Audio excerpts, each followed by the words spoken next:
Below is a single-scene story, fully expanded in well over 1,500 words, written in a cinematic, emotional style. The entire story takes place in one continuous moment, no scene breaks, no dialogue formatting, just one powerful unfolding scene. The denial did not arrive loudly. It came quietly, in the way humiliation often does, wrapped in politeness, disguised as procedure, delivered with a smile that never reached the eyes. The airport gate was alive with motion, a river of rolling luggage and impatient footsteps, yet in that moment everything seemed to slow as the boarding agent's hand hovered over the scanner and then stopped. The woman standing before the counter had already extended her boarding pass, her posture calm, her expression composed, the kind of stillness that comes from years of learning not to react too quickly. She wore a tailored navy coat, simple gold earrings, and carried herself with a confidence that did not seek attention. First-class boarding had just been announced, and she had stepped forward with the rest of the small group, blending in without effort. But something in the agent's eyes shifted the instant the name appeared on the screen. There was a pause, too long to be accidental. The agent's fingers tapped the keyboard once, twice, then stopped again. Around them, passengers continued moving, boarding passes beeping cheerfully as others were waved through.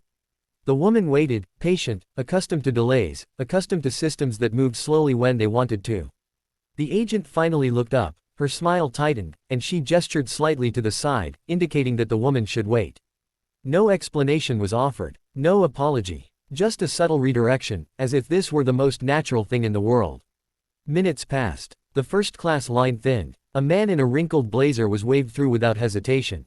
Another passenger laughed with the agent, exchanging small talk, then disappeared down the jet bridge.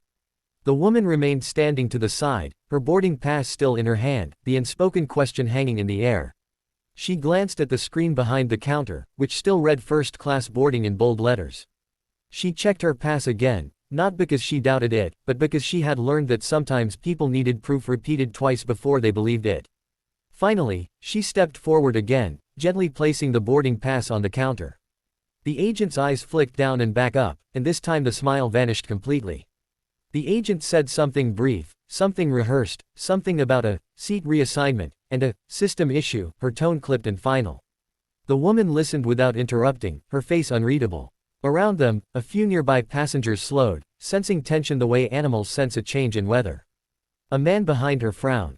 A woman clutched her purse a little tighter. The agent slid the boarding pass back across the counter, not meeting the woman's eyes.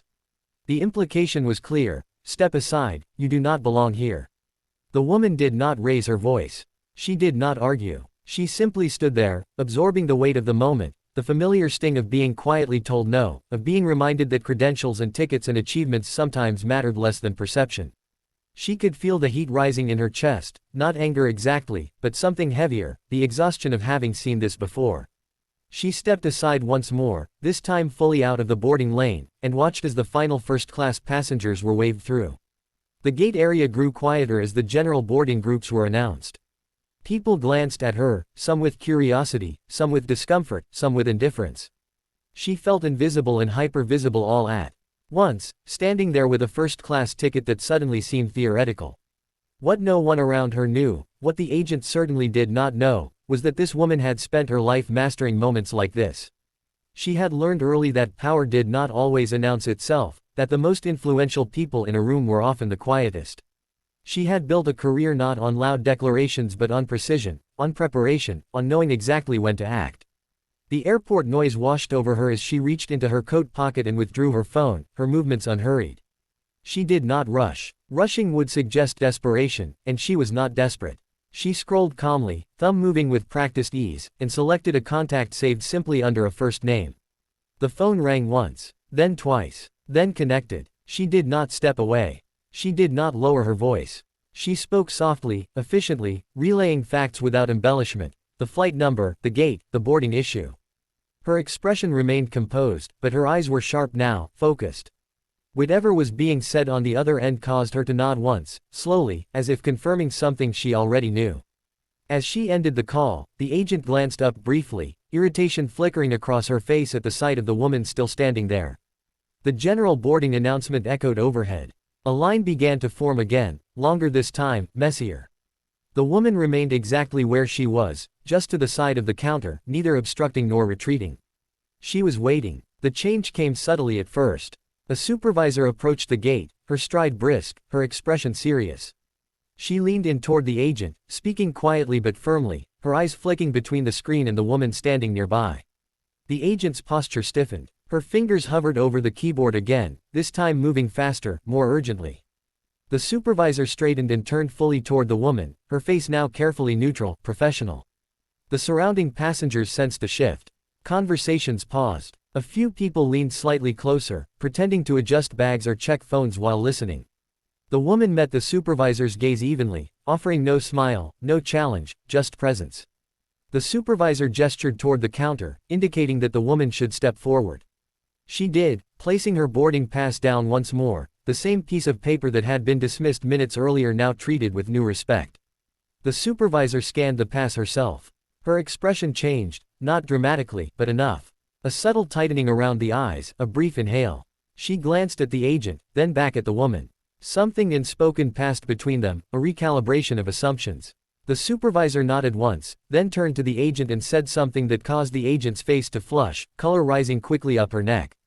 The agent reprinted something, hands shaking just slightly, and slid a new boarding document across the counter.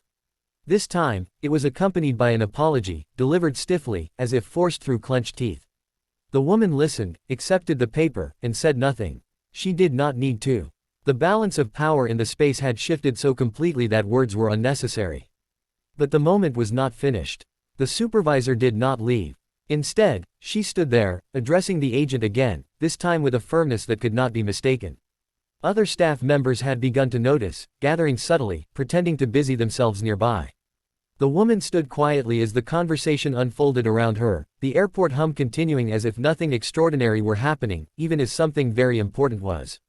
The supervisor gestured toward the jet bridge, then toward the agent's terminal. The agent nodded repeatedly, her earlier confidence gone. The supervisor then turned back to the woman, her tone now careful, respectful, offering assurances that went beyond the seat itself. The woman acknowledged them with a slight nod. She did not gloat. She did not smile. Vindication, for her, was not about triumph, it was about correction. As she finally walked down the jet bridge, first-class boarding long finished, the space seemed different. A few passengers avoided her gaze. Others watched her with something like awe. One woman offered a small, approving smile. The woman walked steadily, her heels clicking softly against the floor, each step measured. She took her seat without ceremony, placing her bag carefully in the overhead bin, smoothing her coat as she sat. Only then, as the aircraft door closed and the hum of the engines deepened, did she allow herself a quiet breath. Not relief, she had never doubted the outcome, but acknowledgement. Moments like these were never just about a seat. They were about being seen, about systems being forced to confront their own blind spots, about reminding the world that assumptions could be expensive. The plane taxied forward, and outside the window the airport lights blurred into lines of gold. The woman looked out, her reflection faintly visible in the glass, and allowed herself the smallest smile, not for what had been taken back, but for what had been demonstrated. Power did not need to announce itself. Sometimes, it simply waited, made one call, and let the world adjust accordingly.